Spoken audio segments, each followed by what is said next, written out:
Go! Yep. Yep. Yep.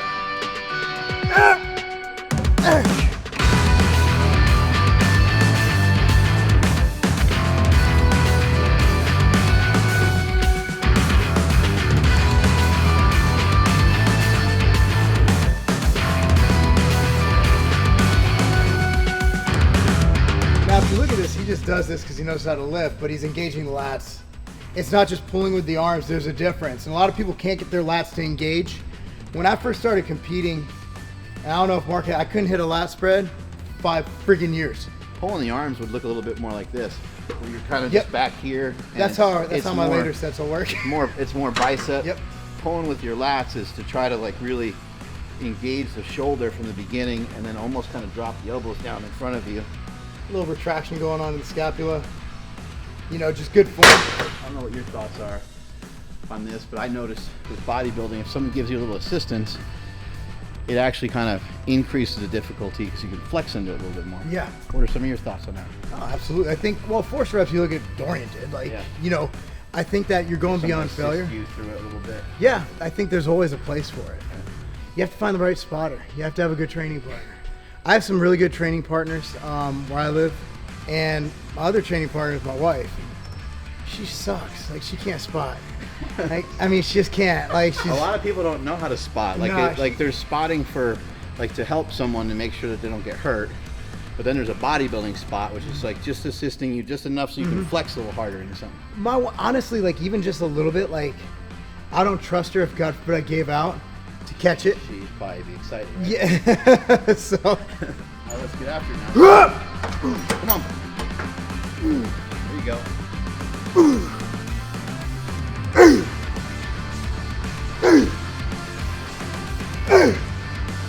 Yep.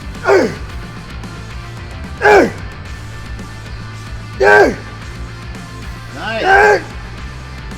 Hell yeah.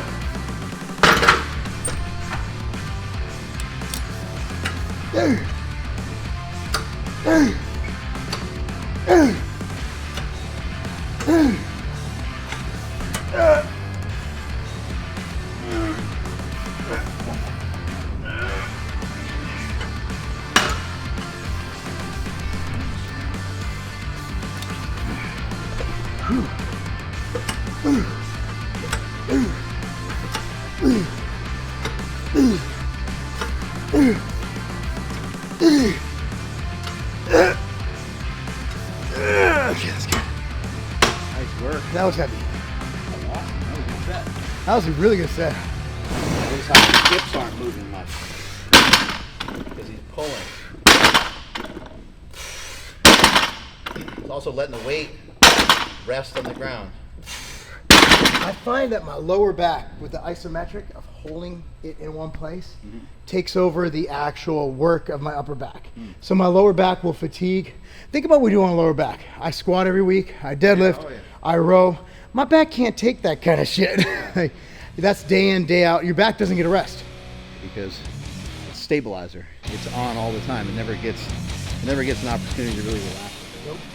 All right, here we go. Good set. Come on, Mark. Yep.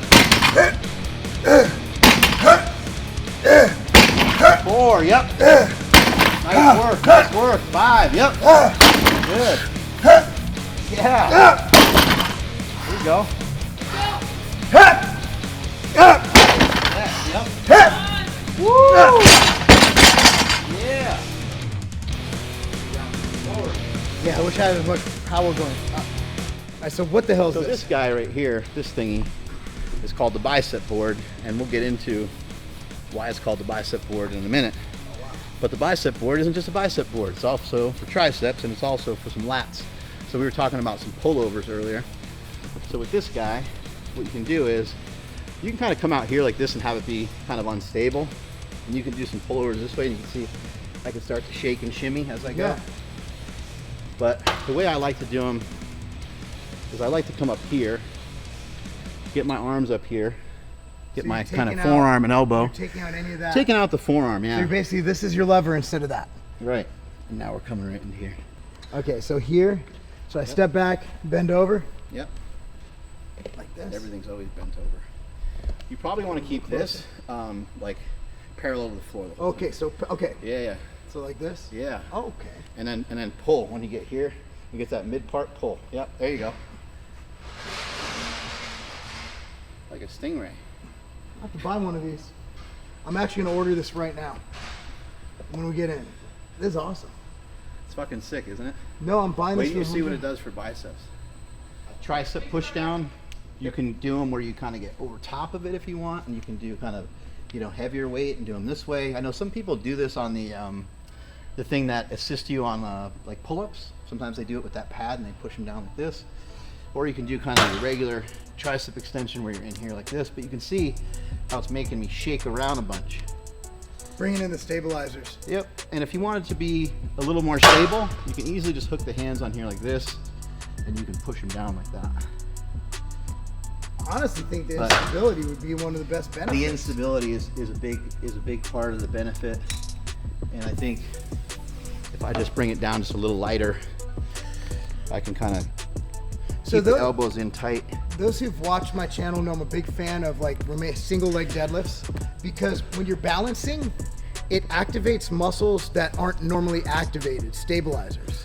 And when you're doing a stationary press, if you're doing a bilateral movement, what this does, it brings in a lot of the unilateral benefits while doing two arms at the same time. This takes a lot of concentration too. Like I'm kind of gripping this thing a lot. Like I'm grabbing onto this thing like I'm hanging onto a ledge. It's like Ninja Warrior shit. Yeah. All right, let's try this out. I'm the biggest bicep anybody's ever seen. Yeah, this is pretty. So yeah, what I just like I saw when you were doing it, this mimics a lot of the benefits of unilateral movements that you do with legs. Yeah. Believe it or not, that's a parallel I can make. Oh, I like it. Because a lot of people neglect, especially powerlifters, unilateral movements, and then they end up getting imbalance issues because you can favor one side on a squat.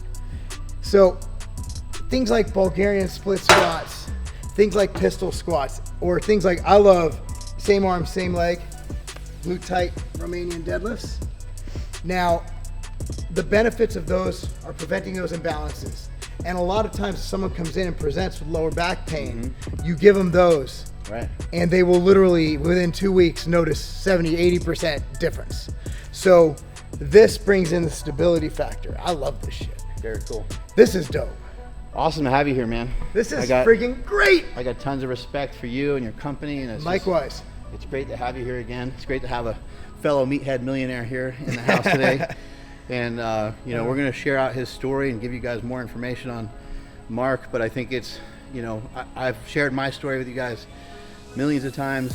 I've basically said, you know, I grew up with two amazing parents that were there for me for everything, and they're still there. He grew up under different circumstances. But what I'm trying to share with people all the time is, ultimately what matters is you got to stop making excuses.